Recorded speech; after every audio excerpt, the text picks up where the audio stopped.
Good morning.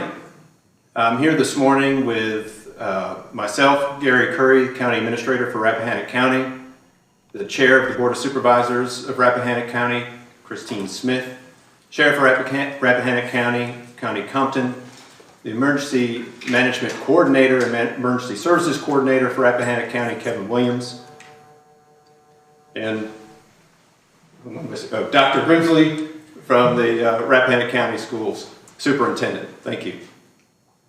We wanted to come together this morning to provide a short briefing for our community to help you understand that we are working on your behalf even during this time of need. Before we do that, it's important for citizens to understand in Virginia that the Virginia Emergency Operations Disaster Law and our local emergency operations plan come into place when a local emergency is declared. In that case, as County Administrator, I serve as the Director of Emergency Management and the Public Information Officer, which is why I'm speaking to you today. Mr. Williams serves as the Emergency Management Coordinator, and he has some deputies that assist him in a volunteer capacity. As I noted, I declared a local emergency on March 17, and the Board of Supervisors confirmed that emergency declaration on April 2nd. The most important thing citizens should take away from our discussion is that you should heed the governor's executive orders. Stay at home. That is needed to flatten the curve and reduce the number of people who become infected with COVID-19 at any one time. The executive orders also provide directives to our local businesses.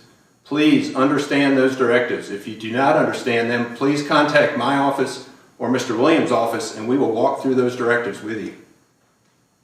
Each business owner is empowered and should be enforcing the limited number of people allowed in the establishment and the appropriate social distancing of 6 feet. I can tell you that as of this time, there are no confirmed cases of COVID-19 in Rappahannock County. However, please do not take great comfort in the fact that the Virginia Department of Health map continues to show us as a white dot in a sea of blue. That information posted is essentially reflecting information that is old.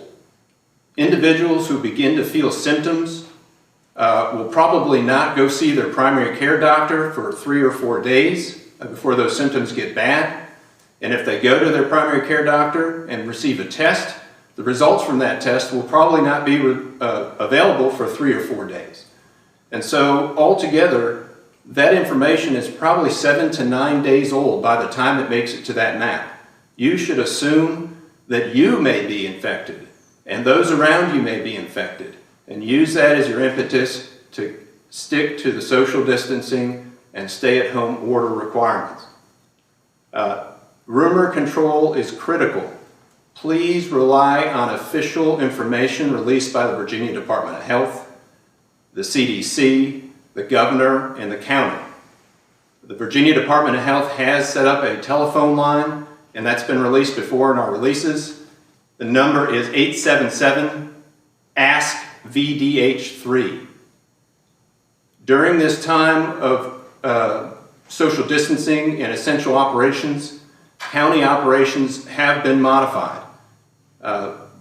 County offices are, for the most part, closed to the public with limited differences. The clerk of the courts and the sheriff's office can receive walk-up customers, but please limit that. And if you can call and ask questions, please call. If you can email, please email. All the releases from the county providing official information are included on a special web page the county has set up, and it is accessible through a bright red banner at the top. That release information is the official information that you can rely on from the County of Rappahannock and know that it's been properly vetted. Similarly, the VDH and the governor and the CDC have information available. Yesterday, the Board of Supervisors adopted an emergency ordinance to further our efforts to continue operations of government. Some of the things that ordinance did was provide an opportunity for the government, Board of Supervisors, and other local bodies to continue meeting, but they'll be meeting using electronic means. And citizens will be provided with access to those electronic meetings so they can follow along either by telephone or through the internet.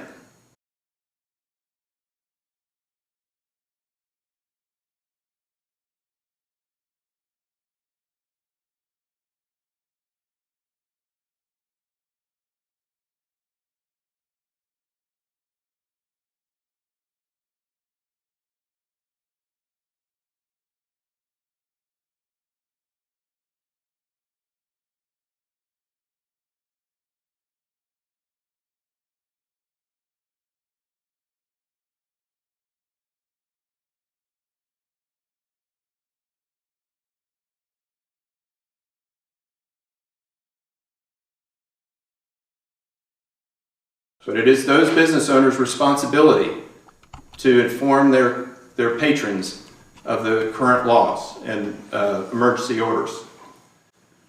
Your volunteer fire and rescue companies have been working together in a coordinated manner using an emergency response plan prepared by Mr. Williams.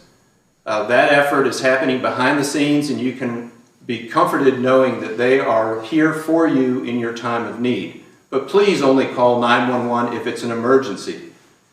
Use your local physician to help you understand and diagnose your concerns. The Foothills Area Mobility System, FAMS, is available now to help citizens who cannot make it to the store for groceries or cannot make it to the pharmacy for prescriptions. You can call FAMS at 540-829-5300. They will help organize a volunteer to pick up your goods and deliver them to you. They are not providing any rides at this time to provide for appropriate social distancing. As has been reported multiple times, the food pantry continues to operate, and they are seeing many more people than they have in the past. They are open Tuesday and Thursday from noon to 4 and Saturday from 10 to 2. Anybody can go to the food pantry who thinks that they need assistance in that area. The Rappahannock County Water and Sewer Authority has asked us to remind their users that please do not flush anything other than human waste and toilet paper down the toilet. Wipes that people are using to sanitize their area, even if they're labeled to be flushable wipes, are not flushable and cause significant issues in the system. Please heed their advice. Lastly, before I pass things off to Sheriff Smith, I want to reinforce the importance of responding to the census for 2020. Documentation was mailed to each resident, and you should be able to respond to that census either online or by phone, or completing census documentation and returning it in the mail. It is very important to fill this information out for many funding reasons for the county, but most importantly in the mind of COVID-19, if you complete the census online or in the other forms, a census worker will not need to come to your home. Thank you very much. Chairman Smith? Thank you. Good morning. Thank you everybody that's tuning in from home this morning, and thank you everybody that came out this morning for this briefing. My name is Christine Smith. I am the Piedmont representative to the Rappahannock County Board of Supervisors and the chair of the Board of Supervisors. I want to assure you that the Board of Supervisors is working together very hard on your behalf. We are all here to serve you. If you have a concern with which we can help, our contact information is on the county website, rappahannockcountyva.gov, or you can call our administrative offices and they can put you in contact with us. That number is 540-675-5330. There is a rich fabric and history in Rappahannock of organizations and individuals helping each other. That is true now more than ever. Your board members can help you find those resources if you need them. In particular, the food pantry has been well stocked and open for very safe drive-through service Tuesday and Thursday from 12 to 4 and Saturday from 10 to 2. The Helping Hannock Facebook page, established by Lila Fletcher, also has many volunteers that are willing to run errands for people in the county that may need things. This week we have made great strides as a board and are hoping some of the measures that we took will help to keep the county safer. As we move forward though into this very beautiful spring weekend, this will be our first test. As Mr. Curry mentioned, the trailheads are closed, and I believe businesses are prepared if we do have more visitors passing through. If you are a business that needs assistance navigating the ins and outs of how to run during this COVID-19 outbreak, please reach out to Teresa Wood of the Businesses of Rappahannock, and she will be happy to help you. This weekend, as we see what happens in the county with the beautiful weather and the parks still being open, please particularly bear in mind Mr. Curry's words and the governor's order.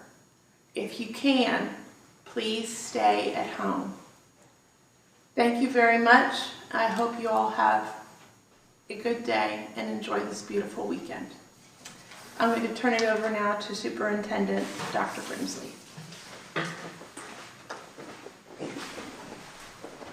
Thank you, Madam Chair. Good morning, everybody. As your school district's cheerleader-in-chief, I want to reassure you that the school system remains committed to the nutritional, social, emotional, and academic well-being of our students. Our meals program, the feeding program for students, has been in place now for 3 weeks. In fact, this past week, we were able to secure 513 meals for children in the county, and those were either picked up or delivered right to the home. Due to a new funding stream that we've been able to procure, we have meals available for all children that reside in the county that are under the age of 18, regardless of enrollment. So you do not have to be a Rappahannock County Public Schools student to receive food. You can call our feeding program meal access line at 540-671-0153. And again, that's all children under 18, regardless of enrollment. For social emotional well-being, we do have a helpline available.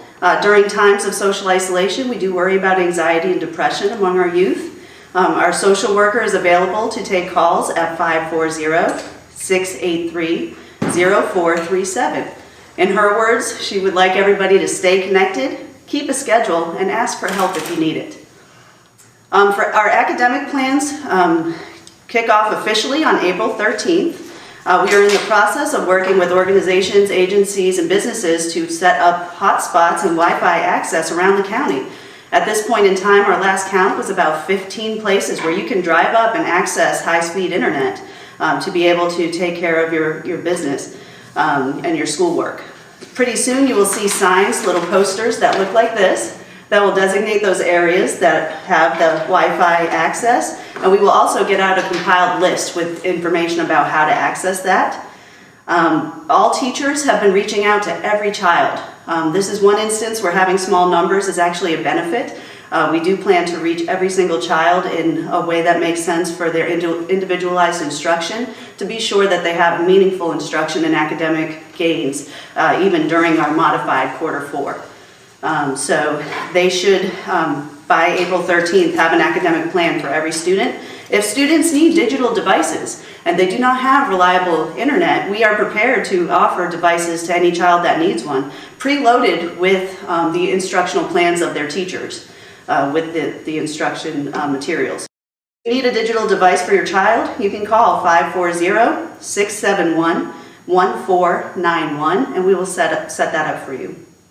The school's buildings are currently not accessible to the public. However, we do have office hours Monday through Friday from 10 to 3. You can call either school and set up an appointment if you need to. Let's see, Commit to Be Fit. Speaking of the food pantry and the wonderful things they are doing, Commit to Be Fit has launched their Step on Hunger Challenge. To all citizens, social isolation, again, anxiety, depression, we want to encourage people to still exercise and maintain their physical well-being. So please get out and walk around your house, walk on a treadmill, walk around the yard. You can do that and still maintain the social distancing parameters. We want you healthy. And also we are figuratively walking from Rappahannock to San Francisco. And for every state that we reach, we are donating, Commit to Be Fit is donating a sizable food donation to the food pantry. So please help us. More information available on the Step on Hunger Challenge at rapc2bf.com. And finally, childcare for essential personnel will be offered in the county. We have been working with the Department of Social Services and child care providers in the county to work out a plan for that. We did launch a survey so you could tell us if you were essential personnel in need of that service. Next week you will be reached by one of those providers to talk about next steps on how you access that. And finally, I just want to say how thankful I am to be in a community that bands together in this way. You have great leaders here and a great community that are all working together to take care of one another. Be well, be safe. God bless everybody. Mr. Curry? Thank you, Dr. Grimsley. I want to touch on just a couple more things, some questions that came in from citizens. One was regarding the extent of essential services and whether things like taking your trash to one of our 2 refuse and recycling centers is deemed an essential service. And the answer is yes, but every citizen should be doing their part to limit those excursions from their home. Remember what the governor is saying, stay at home, do your part. Go to the refuse and recycling center as few times as possible, and when you go, drop your waste and recyclables and leave. It should not be a social time with your neighbors. I know that being isolated is difficult, but that is not the time or place to be socializing with your neighbors or staff. Also, there was a question regarding testing for COVID-19, and the guidance from the state continues to be the same, and that is, if you have symptoms, be in touch with your physician, and your physician will guide that process. And I just want to close by saying that the emergency ordinance that the board passed does take action related to short-term rentals in the community and restricting the use of and sale and rental of those facilities during this time. There are many exceptions to that, and the emergency ordinance that will be published within the county website and on the county board doc site will explain that. The board may be looking at some of the precise wording of that ordinance again on Monday when they meet for the regular meeting, of course electronically. So again, on behalf of everybody here, I want to thank the citizens of Rappahannock for doing your part. We are inherently well-versed in social distancing due to our low population density. We need to keep that up and take this seriously. Thank you very much.